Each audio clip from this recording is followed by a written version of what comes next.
जयपुर के चित्रकूट वैशाली नगर की रहने वाली शालिनी शर्मा की रविवार को शादी हुई और सोमवार दोपहर को ही अपार्टमेंट की 7वीं मंजिल से गिरकर संदिग्ध परिस्थितियों में उनकी मौत हो गई। नवविवाहिता के परिजनों ने दूल्हे पर छत से धक्का देकर हत्या करने का आरोप लगाया है। मृतका के परिजनों ने दूल्हा रौनक बंसल के खिलाफ शिकायत देकर निष्पक्ष जांच कर कानूनी कार्रवाई की मांग की है। मृतका नवविवाहिता कोमल शर्मा के पिता दीपक शर्मा ने बताया, पूरी शादी के दौरान रौनक द्वारा लड़के के रिश्तेदारों के लिए अलग अलग उपहार और हजारों रुपए के लिफाफे की लगातार मांग की जा रही थी।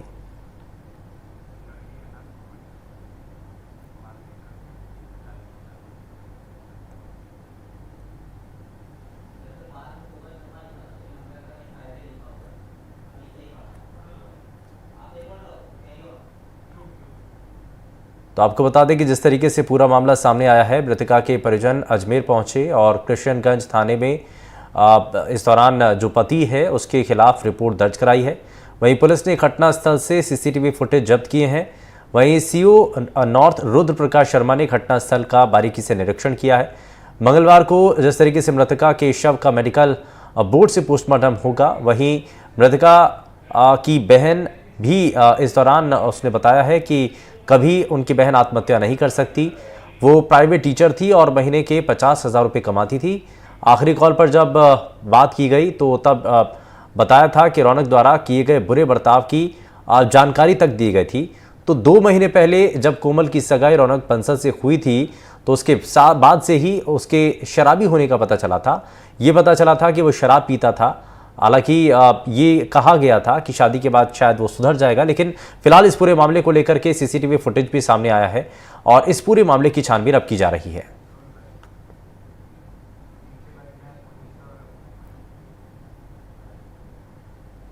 कोमल शर्मा नाम की महिला थी जिसकी रौनक बंसल से शादी हुई थी। कल ही शादी हुई थी अजमेर में सिटी प्राइड यहाँ गार्डन में। उसमें आज उस कोमल शर्मा की गोकुल धाम जो सोसाइटी है बीके कॉल नगर में, इसकी ऊपर से गिरने से मृत्यु होगी, जिसकी बॉडी मोर्चरी में रखाई गई और अभी हम यहाँ मौके पे देख रहे हैं, बाकी जांच जारी है। सुबह तक भी मैंने उसको विदा कराया है, सारी चीज़ें खूब हंस बोल के सारी चीज़ें करके गई है। इन्होंने बोला कि क्या नाम है ना, हम अभी नहीं भेजेंगे इसको, हम तो 14 तारीख को ही भेजेंगे। जब आप गणेश जी के ब्राह्मण 14 को ही करना, 10 को हमारे यहाँ है।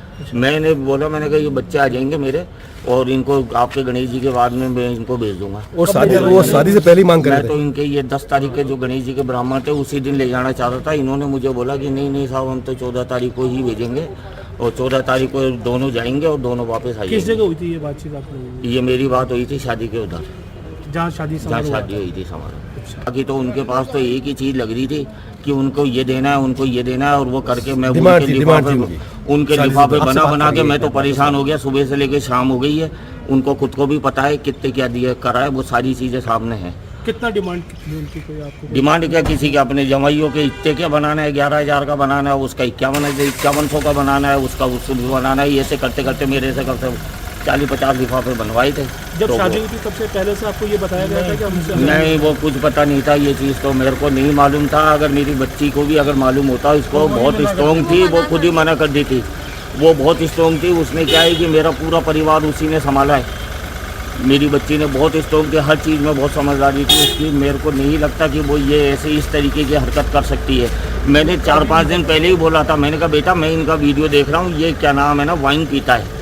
तो बोले पापा शायद पीता ही है वाइन पी के हुआ जो भी हुआ है। और ये अभी मेरे को ही लगा क्योंकि जिस स्टाइल में मतलब जो था, तो उस स्टाइल से मेरा कलेजा उस दिन से ही होता, लेकिन फिर भी मैंने तो भगवान के ऊपर छोड़ा था, जो प्रभु की इच्छा है। मुझे तो डाउट हो रहा है कि इन्हों में आपस में कोई ना कोई बात हुई है। छत पे ये लेके गया है, जो छत पे बात हुई है, गुस्से में कोई ना कोई चीज़ उसने बोली है, वाइन उसने पी रखी, और वो उसके बाद में उसने क्या नाम है ना, ये क्या हुआ है ये फिर मेरे को तो यहाँ डेड बॉडी दी है। बातचीत बिल्कुल नहीं हुई घटना के बाद से। मैंने फोन करा है, मेरे फोन पे देखो, मैंने उनको फोन करा, उसके फादर को फोन करा, नहीं उठा रही। उसकी मम्मी को क्या नंबर थे नहीं, मम्मी क्या फोन आया मेरी मैसेज के पास में। सर आपको कि आप लोग ये सूचना दी हमारे को 3 बजे सूचना दी कि आप लोग क्या नाम है ना आ जाओ। ठीक है ना, मेरे को तो लड़का लड़का सही नहीं लग रहा है, ये बहुत गुस्सा करता है, बदतमीजी से बोलता है ये, और इसने ना झूठ बोला है, और ये दारू भी पीता है, ये गुटखा भी खाता है। इसने मुझे कहा था कि मैं गुटखा नहीं खाता हूँ, लेकिन ये गुटखा खाता है और दारू भी नहीं पीता, ये दारू भी पीता है। इससे पहले आपकी बहन को पता नहीं चला ये सारी चीजें? नहीं, उसको नहीं पता थी। उसने कहा था मैं कभी कभी पार्टी में जाता हूँ तभी ड्रिंक करता हूँ, गुटखा तो मैंने कब का छोड़ दिया, गुटखा नहीं खाता। और उसको पता था कि मेरी बहन को गुस्सा आता है, तो नहीं मैं संभाल लूँगा। और उसका बदतमीजी, कल वो फेरों पे लड़ लिया मेरी बहन से, फेरे लेते टाइम लड़ लिया, दारू पी रखा था तो फेरे पे लड़ लिया मेरी कल शराब पी रखी थी? हाँ, तो मेरी बहन से लड़ लिया। और मेरी बहन इतनी स्ट्रॉन्ग थी, हमारी शादी उसने करी है, हम तीनों भाई बहनों को पाला है, मेरे माँ बाप को पाला है उसने, इतनी स्ट्रॉन्ग थी मेरी। ये स्टेप तो वो कभी कर भी नहीं सकती, कभी भी नहीं। पर कल फेरों पे लड़ लिया, इतना नहीं, इतने पब्लिक के सामने फेरों पे बस ये जूते छुपाए ना, हम जूते छुपाए थे तो हंसी मजाक चल रहे थे, तो उनके यहाँ से तुम्हें ये रस्में नहीं पता क्या, तुम्हें वो रस्में नहीं पता क्या। अरे रस्में करवाने से हमें पहले बताते ना कि हमारी ये रस्में होती है। जब परिवार ही अलग है, एक शर्मा परिवार है, एक बंसल परिवार है, परिवार अलग है, तो रस्में बतानी चाहिए ना कि हमारी ये रस्में होती है। सारी की सारी बहनें चढ़ गए हमारे ऊपर, तुम्हारे ये भी नहीं होता, तुम्हारे वो भी नहीं होता, और उनको ये नहीं दिख रहा मेरी बहन वहाँ बैठी है और वो जो दूल्हा है वो अपनी बहनों का साइड दे रहा है, तुम ये करो, तुमने ये क्यों नहीं किया, इनको खाना खिलाओ अपने हाथों से। हमने कुटा हमें लेने नहीं, आप रख लो। जूते छुपाए में इनसे पैसे नहीं दिए गए। मतलब इस तरीके से बिहेवियर किया गया था, तो कोई इंसल्टिंग बिहेवियर था हमारे साथ। और इस खबर पर ज्यादा जानकारी के साथ हमारे संवाददाता पवन अटारिया जुड़ चुके हैं। पवन, क्या अभी तक ये मामला है, क्योंकि शादी के तुरंत बाद ही जिस तरीके से ये पूरा घटना सामने आई है, शुरुआती तफ्तीश में अभी तक पुलिस के हाथ कुछ सुराग मिले हैं, इसमें शिकायत क्या हुई है? जी बिल्कुल, देखिए शुभेंदु, आज दोपहर 12 बजे तक तो दोनों ही परिवार में काफी हंसी खुशी का माहौल था। दोपहर 12 बजे दूल्हा दुल्हन के कंगन डोरे खोले गए हैं। उसके बाद ये किसी बात को लेकर दोनों ही अपनी घर की जो फ्लैट की जो 7वें माला है उसकी छत पर गए हैं, और दुल्हन ने जो अपना पति है उसको कहा कि आप मेरे लिए कुर्सी लेकर आओ, और इस दौरान ये हादसा हो गया, जैसे कि जो जानकारी वहां के स्थानीय लोग बता रहे हैं। तो ऐसे में जब वो ऊपर से नीचे गिरी या धक्का दिया या हादसा हुआ, जो एक इन्वेस्टिगेशन का पार्ट है, पुलिस इस मामले में जांच कर रही है।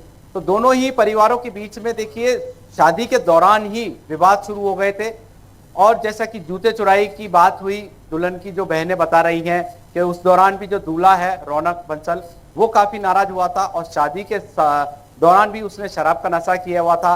तो कुल मिलाकर कल शादी के दौरान भी वो शराब पुलिस अभी, पवन, इस मामले में पुलिस अभी क्या कर रही है? इसमें जो मामला दर्ज हुआ है उसके आधार पर पुलिस अभी किस दिशा में है? क्या जिन लोगों के ऊपर आरोप लग रहा है आप उन तक पहुंच पाई है पुलिस? बिल्कुल शुभेंदु, देखिए जो सीओ नॉर्थ है रुद्र प्रकाश जी और कृष्णगंज थाना प्रभारी अरविंद चारण ने घटनास्थल का जायजा लिया। उससे पहले जो कोमल की जो यहाँ अस्पताल पहुंची थी, जब तक वो जिंदा थी, तो उनसे बयान नहीं हो पाए, मगर कुछ देर बाद ही उनकी मौत हो गई। पुलिस के अधिकारियों ने घटनास्थल का मौका मुआयना किया, सीसीटीवी फुटेज लिए हैं, और जो फ्लैट पर जो सीसीटीवी लग रहे थे वो भी उन्होंने जब्त कर लिए।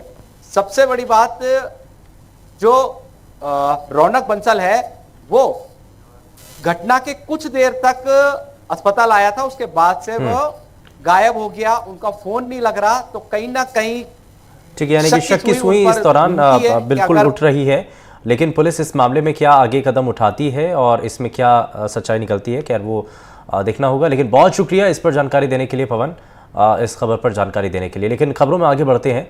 राजस्थान में एक और भर्ती परीक्षा के पेपर लीक मामले की जांच एसओजी के जिम्मे आई है। वन रक्षक भर्ती परीक्षा के पेपर लीक मामले में अब कई खुलासे हो रहे हैं। एसओजी ने इस मामले में 11 लोगों को गिरफ्तार किया है और रिमांड पर लेकर पूछताछ कर रही है। इस मामले का मुख्य आरोपी हरीश सानन फरार है, लेकिन 3 दंपति जिनमें वन रक्षक, शिक्षक और दलाल भी शामिल है, उनसे पूछताछ लगातार हो रही है।